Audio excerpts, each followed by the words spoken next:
Greetings and salutations, everybody. Welcome to Mastering 3D in Photoshop. Allow me to introduce myself. My name is Kirk Nelson.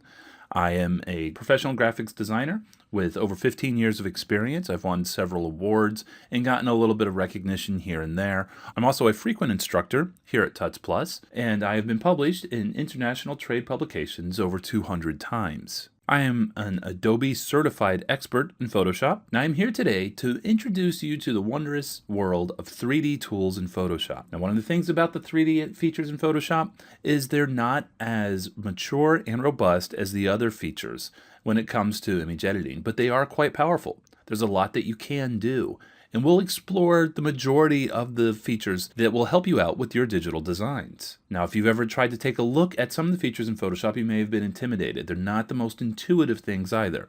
But that's okay. I will walk you through, and you'll know everything that you need to know to at least get yourself started on incorporating some 3D things in Photoshop at the end of this course. Now, the requirements for this course is, of course, Photoshop. I'm using the latest version, Photoshop CC, that was updated in January of 2014. And I do make use of a Wacom digital tablet, although it's not required for this course. And there's only one time or two that it actually comes in handy. I also do expect that you would know how to use the basic tools within Photoshop. This course will not be instruction on how to perform those tasks, but just make passing reference to the fact that they are required in the workflow. This course is broken down into different chapters. Chapter 1 is 3D compositing, where we will take a 3D model and we will composite it into a photograph using the 3D tools among other features within Photoshop.